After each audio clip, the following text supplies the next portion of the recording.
మహానగరంగా తీర్చిదిద్ది రామగుండంకు పూర్వ వైభవాన్ని తీసుకువచ్చేలా శక్తి వంచన లేకుండా కృషి చేస్తున్నారని ఎమ్మెల్యే మక్కర్ సింగ్ రాజ్ ఠాకూర్ చెప్పారు. రామగుండం నగర మాజీ మేయర్ జాలి రాజమణి, కార్పొరేటర్ దుబాసి లలిత సహా సుమారు 50 మంది బీజేపీ మహిళా నాయకురాలు మంగళవారం సాయంత్రం కాంగ్రెస్ పార్టీలో చేరారు.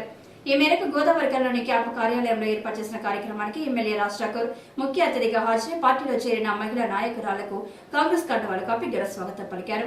అనంతరం ఆయన మాట్లాడుతూ తన పరభేదం లేకుండా నియోజకవర్గ అభివృద్ధి కోసం దృఢ సంకల్పంతో ముందుకు సాగుతున్నట్లు చెప్పారు.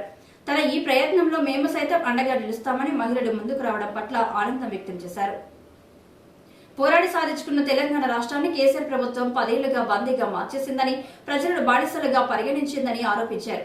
ఈ నేపథ్యంలో అధికారంలోకి వచ్చిన కాంగ్రెస్ ప్రభుత్వం ప్రజాస్వామిక తెలంగాణ నిర్మాణం దిశగా అడుగులు వేస్తుందని తెలిపారు. 25 ఏళ్ల సుదీర్ఘ పోరాటం ఫలితంగా తనకు ఎమ్మెల్యేగా అవకాశం లభించిందని, ప్రజలు కల్పించిన ఈ అవకాశంతో నియోజకవర్గాన్ని సమగ్రంగా అభివృద్ధి పరచడమే ధ్యేయంగా ముందుకు సాగుతున్నారని చెప్పుకొచ్చారు. కదం కదం కలిపి ఈ ప్రాంత అభివృద్ధికి మేము సైతం వచ్చినటువంటి మాజీ మేయర్ రాజమణి గారికి, ఇటు చూసినటువంటి మహిళా నాయకురాలందరికీ కూడా పేరు పేరున ఆహ్వానం పలుకుతూ శుభాకాంక్షలు తెలుస్తూ హృదయపూర్వక నమస్కారాలు. రాజమణి గారు చెప్పినారు,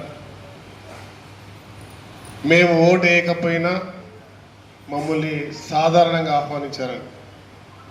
దానికి కారణం ఇక్కడ ఉన్న ప్రతి కుటుంబం నా కుటుంబం అనే ఒక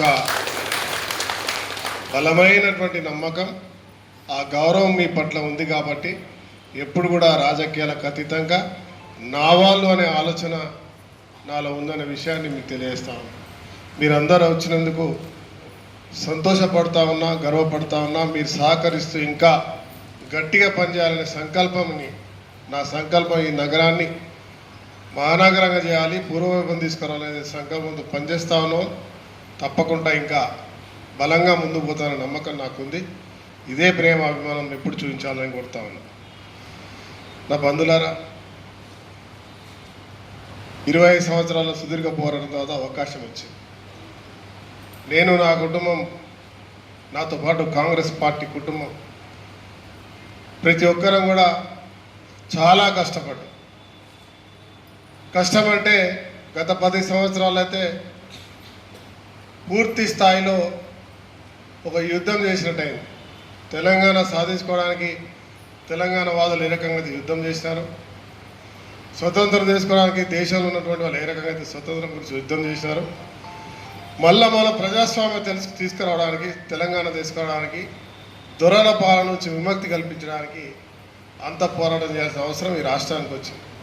దాంట్లో రామగుండానికి గత 5 సంవత్సరాలు, అంత 10 సంవత్సరాల్లో టీఆర్ఎస్ ప్రభుత్వం వచ్చిన తర్వాత ప్రతి ఒక్కరు కలలుగా అన్నారు, మా కొలువులు, మా కుటుంబాలు బాగుపడతాయి, బంగారు కుటుంబాలు అవుతాయి, మన పిల్లలకు కొలువులు వస్తాయి, అందరికి ఏదో ఉపాధి జరుగుతుంది, కొత్త రాష్ట్రం వచ్చింది అనుకున్నారు. కానీ ఈ రాష్ట్రం ఒక కమంద హస్తాలకు, ఒక అవినీతి పరుల చేతుల్లో మన తెలంగాణను బానిసలు చేసే ప్రయత్నం చేసి తెలంగాణ తల్లిని బందీగా చేసుకున్నటువంటి ప్రయత్నం 10 సంవత్సరాలు జరిగింది. దోపిడీ జరిగింది. 7 లక్షల కోట్లు అప్పు చేసి మిగులు రాష్ట్రంగా ఉన్న మన రాష్ట్రాన్ని ఇవాళ అవసరం లేని ప్రాజెక్టులు తీసుకొచ్చి లక్షల కోట్లు దండుకొని మనకు ఒక నయా పైసా లేకుండా చేసి, మరి అప్పుడున్నటువంటి వారు కూడా మేయర్గా ఉన్నారు, వారికి తెలుసు ఉన్న బడ్జెట్ సంబంధించిన అవగాహన ఉంది మీకు. ఈ 10 సంవత్సరాల్లో మనకు రావాల్సినటువంటి మన ప్రభుత్వ నిధులు కాకుండా ఈ 10 సంవత్సరాల్లో మనకు అధికారికంగా మన రక్తాన్ని చెమటగా మార్చి దేశానికి వెలుగు చూస్తున్న సింగరేణి కార్మికుడు సంపాదించి పెట్టినటువంటి ధనంలో ఆ డిఎంఎఫ్టి నిధులు మనకు సంబంధించిన 1500 కోట్లు సిద్దిపేటకు, సిరిసిల్లాకి, గజ్వేల్కి తీసుకుపోతా ఉంటే ఇక్కడ ఉన్న నాయకులు మాట్లాడలేని పరిస్థితి. అవునా కాదు? 1500 కోట్లు, 1, 2 కాదు. ఒక్క నిమిషం ఆలోచించండి.